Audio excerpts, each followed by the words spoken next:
Hey, it's us, two guys with beards And no hair. and no hair, talking about bikes in Richmond, Virginia. I'm Ian, he's Sean. He's Sean, I'm Ian. It's our Thanksgiving podcast about what's going on, what's happened in the RVA bike scene. Sean, we just need to start with you because you had some big, big success this past weekend at one of your cyclocross races, right? I did. This past weekend was New Quarter Cyclocross. So it was a new race in Williamsburg at New Quarter Park. We hadn't raced there before. I didn't really know what to expect, and the You, course was really good even before the rain started. It was a flat start into an off camber, and then a few turns, a little bit of back and forth switch back on a side of a hill, and then into the woods. Once you got in the woods, there was a tree that we had to hop over, and then some roots, a couple of switchbacks there. Once the rain started, that section was just soft black mud, so a lot of running through there. And then we came back out in the grass, did a little bit in the grass, came by the pits, down to the barriers, back in the woods. I think two more times, and then a couple little off cambers to finish up the course. And so I knew kind of what I needed to do was to get ahead of everybody going into the two technical sections that started it off. So the off camber leading to the first ditch went into that first, and I made it through pretty clean. And I looked back, and I had a probably a 5 second gap, and then I wanted to get to the tree first, the log, because I knew I could ride over it, and a lot of people would be hopping over it, getting off the bike and running. I was able to hop that every lap and ride the first section of woods really, really easily for me. And I stayed upright except for two little, very small crashes. A lot of people had problems, and I won by about 40 seconds over some hey, people I wouldn't normally beat on a dry day. So wow, it all came down to conditions. The rain started.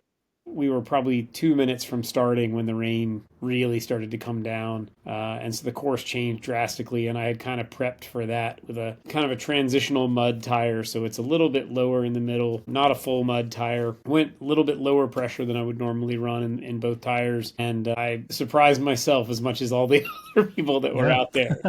I got a lot of congratulations from some of the people that I've been racing with for years that I never beat, and nice. it was good.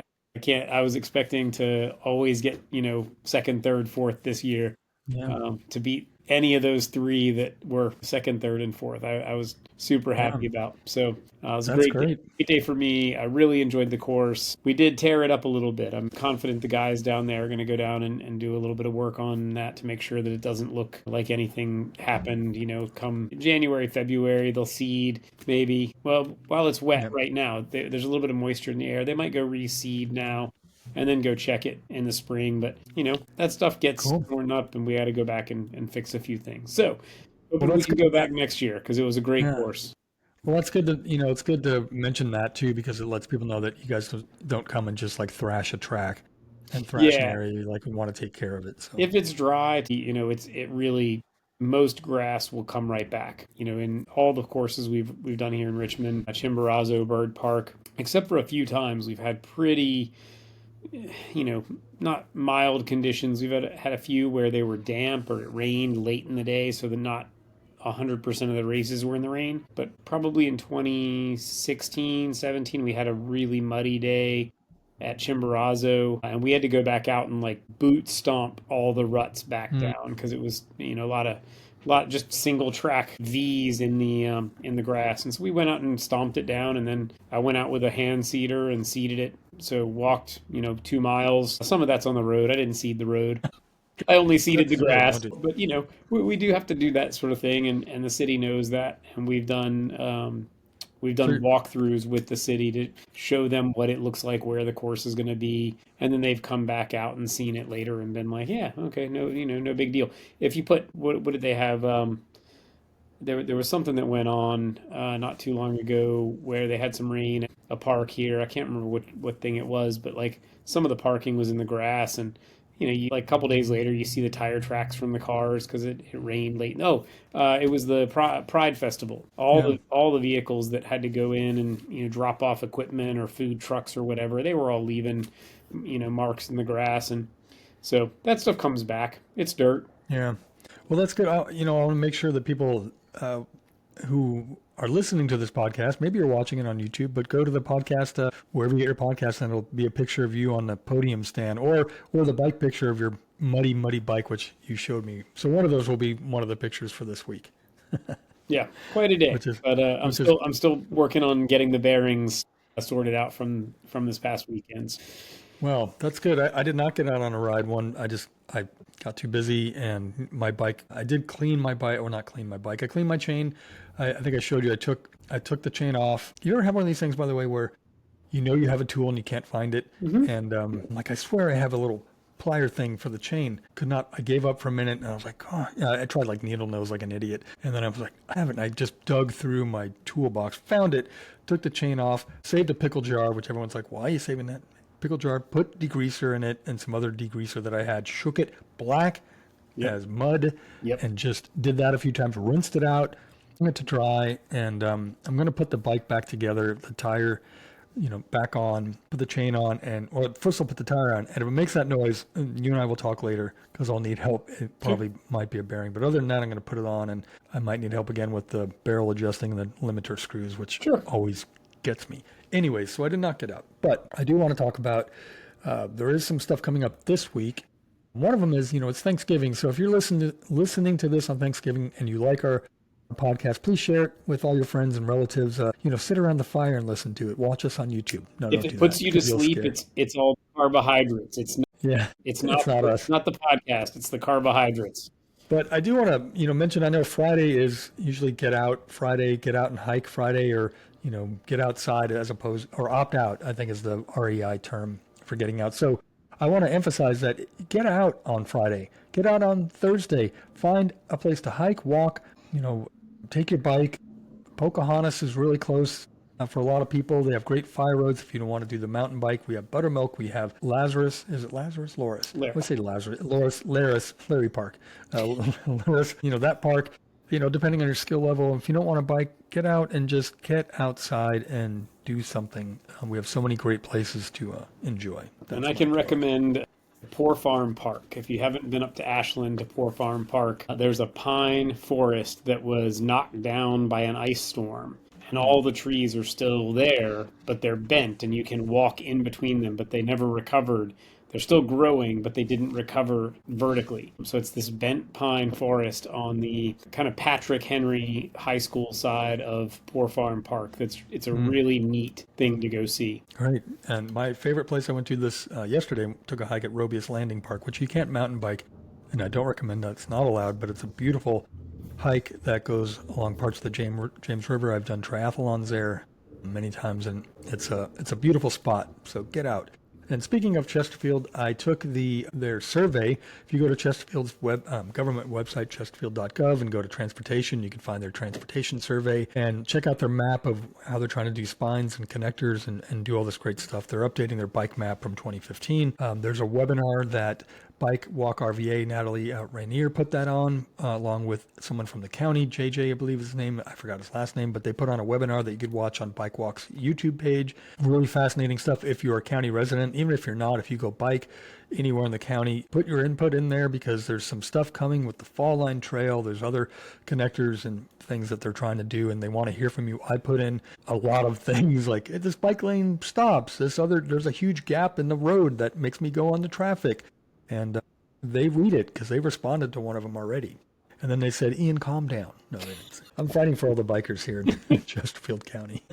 Hey, somebody's got to do the work. I put together a presentation with Phil Riggin years ago about how to get the municipalities to work together to get us the access to the Willie Bridge. That corridor is if only. Henrico owns one part, VDOT owns one part, and then Chesterfield owns one part in that section of like Stony Point to Parham, right, to River Road. And it would be a great path to get through. Man, it's got like a 12-foot wide shoulder on each side, but VDOT wants nothing to do with, and this is probably 10 years ago. Okay, for those who don't know what he's talking about, so the Wiley Bridge is, if you take Chippenham, it goes over the Wiley Bridge into Richmond, or vice versa if you're coming the other way. It goes by It goes by Stony Point. I used to have to take that all the time, and every time I'm like, man, I wish I could ride my bike here if I wanted to. It is wide. I had no idea that. I knew that Henrico and Richmond. I didn't know Chesterfield had a little dig. It might just be the city. You're right. It is Richmond. It's not I was thinking Stony Point was in Chesterfield, but Chesterfield's on the other side of Chippenham.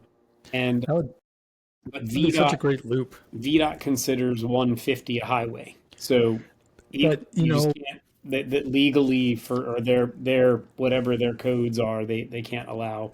But see, here's where I have a bone to pick with that. So I understand that parts of Chippenham are a highway, definitely, but when you cross past, I think Forest Hill, there's stoplights and there's turn lanes. That's the key, right? You got stoplights on both ends. That's not a highway. So if I'm coming down Huguenot and I want to go that way to get into Henrico, or even just do a loop onto River Road, which would be fantastic, should be able to do that. And they could build a protected bike lane both ways there. Yep. No problem. And it totally cuts off Stony Point from, unless you live at Stony Point, you can't ride a bike. Like there's bike racks at Stony Point, but you can't ride a bike to Stony Point.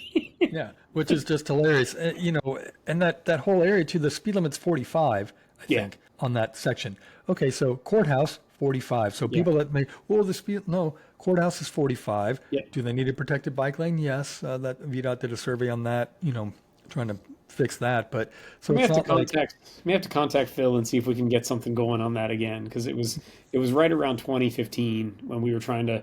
With Worlds coming and everything, we were trying to get that movement going. So, anyway, be more receptive to that. We could wax on about all that. That'd be a great thing. And Phil Riggin, by the way, for those who don't know, he's a great bike advocate. I did a podcast with him about all the commutes he does. He commutes everywhere by bike, pretty much. He has an astounding record on Strava. He also wrote a book on great hikes that you can pick up at your local Barnes & Noble if you want, or local bookstore. And go back in the Mechanics of Transportation and listen to our great conversation. I've interviewed him for many transportation stories. He's always a good go-to. So, yeah. What's coming up this week? All right, so this weekend is Thanksgiving. It's Thanksgiving, so don't eat too much, and then come and race your bike at Gillies Creek Park on Sunday, which is November 30th. We've got the Virginia Cyclocross Series Finals. First race is 9:30 a.m. The last race is 2:30 p.m., and we'll be out at Gillies Creek all day. Looks like it's going to be reasonable weather, other than this little rain spot that we have tonight and tomorrow. Looks like it's going to be dry, maybe a little tacky dirt. I don't know what the course looks like. They're promising something really good, but everyone does. Everyone promises their course is going to be awesome. True. And we also have a race in Williamsburg the same weekend, Tidewater Mountain Bike Challenge down in, I'm not sure exactly where the course is yet. I haven't been there. It's private property. You can't just go ride it. But that race has been going on for 38 years, except for the COVID years. And that's going to be so it's one of the earliest mountain bike races in Virginia. Still going on. So I'm headed down to Williamsburg on Saturday. And then Sunday, you'll see me at Gillies Creek. Sunday, you're coming to Gillies Creek. What time? And if worse comes to worse, you bring your bike with you, and I'll look at it there. Really? But I'm here. I'm like, bring my mountain bike. Well, you could come out and race. Come on, that Gary Fisher. I don't have money for the fee. That Gary Fisher, come on, it'd be great. Oh, the Gary Fisher, I told you my BMX racing when I was a kid, right? Like I had a BMX bike, and the gate went down, and people took off, and there I was, like, what do I do? What? Oh, I'm supposed to go? Well, you guys are almost done. Well, yeah, so, come out on Saturday. I mean, sorry, Sunday. The Gillies Creek race is Sunday. It used to be Saturdays because of the BMX track. We used to use the BMX track. We would race on Saturday because they race on Sunday. But anyway, it's Sunday this year. I'm not sure if there was a reason why they couldn't do Saturday. Oh, 9:30 to... 9:30 is the beginner race, basically Cat 5, Cat 4, Cat 5, and then we got a how long of a day? For people who may want to know, how long of a day are we talking? If you go at 9:30 till what, 2, 3? So if you want to go and race, all the races are about 30. Like if you just want to watch, you just want to watch, and you want to come out and see. The more interesting races are typically the bigger races, more so than what would be the highest categories, because the highest category race is actually one of the smaller fields. So the bigger races really are the 11, 12, and 1 slots. Those are the more interesting races where you get to see a lot of people coming through. And so we would have the Masters 50 plus and Cat 3 4 at 11. I think the women's Cat 1 2 3 and 40 plus, maybe. There is a combination. I can't remember which one it is. They race at 12 or thereabouts. And then at 1, I'm not sure if that's the single speed race, which usually draws a pretty big crowd. So we've got a few options there right in the middle of the day around lunchtime. Okay, cool. All right. And then, Bike Monday Bros, they're going strong. I know they did Monday as well. I'm sure there's other things. Again, if you guys are listening to this, and you have bike events, let me know and we'll put it in here and we'll talk about it. We can't cover everything. So we'd like to know what's going on. I'm always remiss when I read something that just happened. I'm like, I could have, done that. I know they worked on some trails. RVA Moore did that, which is great. So let us know. Yeah. I think that we need things to talk about. We can't cover nothing. Exactly. So I try. So let us know. So I will use this quick moment to plug my other YouTube channel, IanStewartCycles. If you want to see the fall tweed ride that I did with the Art Deco Society or other dopey rides in suburban Chesterfield, check that out. My other podcast, History Reinvented, which I just talked to someone who gave me an addendum to Pine Camp. So stay tuned for that. I like that. Yeah. And then look for my work coming out. I'm doing a bunch of articles for the Richmonder, Virginia Mercury, and Richmond Magazine. So look for those. In fact, the December issue, I'm wondering if I'll be on the cover. Not me personally, but my article. Not me. No one wants me on the cover of anything. Maybe on toilet paper. But I think my article on Christmas elves, the elves who make things happen during the holidays. Awesome. Maybe I'm crossing my fingers. I don't know. We'll see. Good luck. Yeah. Yeah. Any words of wisdom on Thanksgiving other than I say get out. Yeah. Get out, eat responsibly, burn off the calories somehow, and spend some time with family and friends. At Gillies Creek. At Gillies Creek. Don't drink too much until your race is over. There you go. All right. Well, cheers. Happy Thanksgiving to you and your family. All right. You too. We'll see you next week. I'll talk to you on Sunday. Yeah. See you there.